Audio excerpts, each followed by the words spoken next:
বুলি ক'ব লাগিব। যোৱা 25 তাৰিখে মাটিৰ সীমা বিবাদ লৈ আমাৰ ওচৰৰে নিবাসী ৰামকৃষ্ণ সন্যাসী এখেত আৰু ওচৰৰ ঘৰৰে নন্দলাল দাস নামৰ ব্যক্তিজনৰ পৰিয়ালবৰ্গই মিলি তেওঁক ওপৰজুপৰি প্ৰহাৰ কৰি তেওঁ আজি ডেড হ'ল। তো আমি এইটোৱে ক'ব লগা, আমাৰ খুব বেয়া লাগি আছে আমাৰ গাঁৱৰে। তো আমি ৰাইজ হিচাপে, স্থানীয় ৰাইজ হিচাপে আমি সম্পূৰ্ণ ঘটনা দেখা পাইছোঁ। আমি ওপৰজুপৰি তেওঁক নিৰ্মমভাৱে প্ৰহাৰ কৰিছে, অমানৱীয়ভাৱে। এই 5জন ব্যক্তিক যাতে আইনী প্ৰক্ৰিয়াৰ মাজেদি যাতে কঠোৰ শাস্তি দিব পাৰে। আৰু যদি ইয়াতে যদি ইনভেষ্টিগেশ্যন যদি কোনো ধৰণৰ গাফিলতি হয় তেতিয়াহ'লে ৰাইজে প্ৰতিবাদ কৰা হ'ব, স্পষ্ট কথা এইটো। নন্দলাল দাস, বিকু দাস, মিথুন দাস আৰু আপোনাৰ সাবিত্ৰী দেৱনাথ, দীপা দাস ৰামকৃষ্ণ সন্যাসীক মাৰিছিলে। ইতিমধ্যে তেওঁ ঢুকাল আৰু তেওঁৰ মাকো প্ৰহাৰ কৰিছিলে ওপৰজুপৰি। তেওঁৰ এটা গৰ্ভৱতী ৰামকৃষ্ণৰ ৱাইফটো গৰ্ভৱতী হৈ আছে, তেখেতকো ওপৰজুপৰি প্ৰহাৰ কৰিছিলে। তেওঁ এতিয়া মেডিকেলত চিকিৎসাধীন হৈ আছে।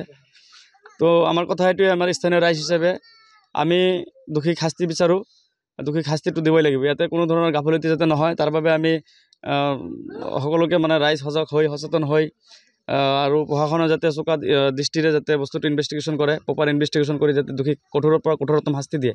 মেডিকেলত প্ৰথম অৱস্থাত তেওঁৰ মাথাত আঘাত কৰিছিলে চোকা অস্ত্ৰৰে।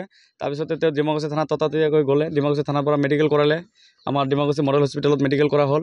তাৰপিছত তাৰ পৰা ৰেফাৰ কৰি দিলে ওদালগুৰিত তেওঁ CT স্কেন কৰি চিকিৎসাধীন হৈ আছিলে। তো তাৰে মাজতে আজি হঠাৎ ৰাতিপুৱা 10:45 মান বজাত তেওঁ ঢুকায়। মাৰ্ডাৰ, এইটো এটেম্প টু মাৰ্ডাৰ।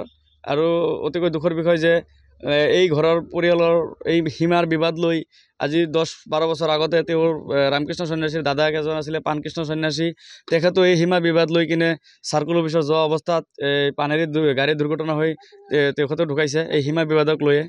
তো সেইকাৰণে আমাৰ বস্তুটো খুব বেয়া লাগিছে। বস্তুটো উচিত তদন্ত কৰি তেওঁলোকক এটা কঠোৰৰ পৰা যাতে কঠোৰতম শাস্তি দিয়ে। তাৰমানে গাঁৱৰ সম্পৰ্ক এতিয়া পলাতক হৈ আছে বৰ্তমান। 2জনে চেলেণ্ডাৰ কৰিছে ইতিমধ্যে। আমি বিচাৰোঁ যে তেওঁলোকে অতি সোনকালে চেলেণ্ডাৰ হওক, নহ'লে আমি যদি প্ৰতিবাদ কৰি বা পুলিচে যদি ইনভেষ্টিগেশ্যন ওলাব লাগে তেতিয়াহ'লে এটা অশান্ত পৰিৱেশ সৃষ্টি হ'ব পাৰে। ডিমাকুছী থানাত তেওঁলোকে ইতিমধ্যে গৈছে 2জন, নন্দলাল দাস আৰু সাবিত্ৰী দেৱনাথ। তো আমাৰ কথা এইটোৱে, বাকী 3জন পলাতক হৈ আছে। স্পষ্ট কথা, 24 ঘণ্টাৰ ভিতৰত দোষীসকলক এৰেষ্ট কৰিব লাগে। তাৰমানে এই স্পষ্ট কথা, এজাহাৰ ইতিমধ্যে দিয়া নাই। আমি 2-3 মিনিটৰ ভিতৰত এজাহাৰটো দিম আমি। স্পষ্ট কথা, 24 ঘণ্টাৰ ভিতৰত তেওঁলোকক এৰেষ্ট কৰিব লাগে। নহ'লে কিন্তু এইটো পৰিস্থিতি ভয়ানক হ'ব। তীব্ৰ ভাষাৰে আমি কৈছোঁ, প্ৰশাসনে তদন্ত কৰি দোষীক উচিত শাস্তি বহিব লাগে। অন্যথা আমি দল সংগঠনে হওক বা ৰাইজে হওক তেওঁৰ বিৰুদ্ধে তীব্ৰ প্ৰতিবাদ গঢ়ি তুলিম। যদি দোষীয়ে উচিত শাস্তি নাপায় তো আমি প্ৰতিবাদ গঢ়ি তুলিবলৈ সাজু। তো আজি 3 দিন আগত তো তেওঁলোকৰ সীমালৈ বিবাদ। তো আপোনালোকে যদি দেখাই পাব সীমাটো নন্দলাল দাসৰ সীমানা 3 ফুট সোমাই আছে। তো সেই সীমালৈ কিনি তেওঁলোকৰ বিবাদ হয়তো চলি আছে বহুত দিন ধৰি। তো মাজতে 2 দিন আগত নন্দলাল দাসৰ পৰিয়ালে 5জনে মিলি তেওঁক প্ৰহাৰ কৰে, নিম্নমভাৱে প্ৰহাৰ কৰি তেওঁক গুৰুত্বভাৱে আঘাত কৰে। তো আঘাত কৰিছে আপোনাৰ চোকা অস্ত্ৰ দি, লাঠি, ৰড সেইবিলাকেদি। পিছত চিকিৎসা হৈ আছিল, আজি হঠাৎ তেওঁ মৃত্যুবৰণ কৰে। তো সেয়ে আমাৰ ক'ব লগা।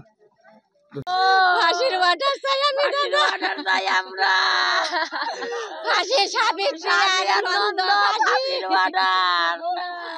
আমার ফাঁসি না দিলে আমার আত্মায় শান্তি না পায়, না দিলে কিন্তু আমার দুইটা ভাই মারলো, আমার শান্তি না পায় ফাঁসি না দিলে। আমার ফাঁসি চাই, ফাঁসি ফাঁসি চাই, ফাঁসি চাই।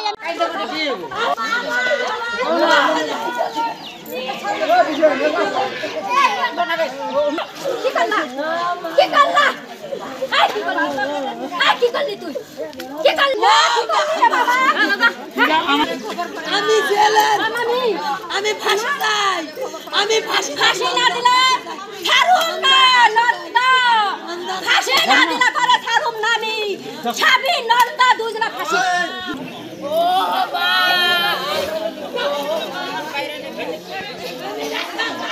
আমি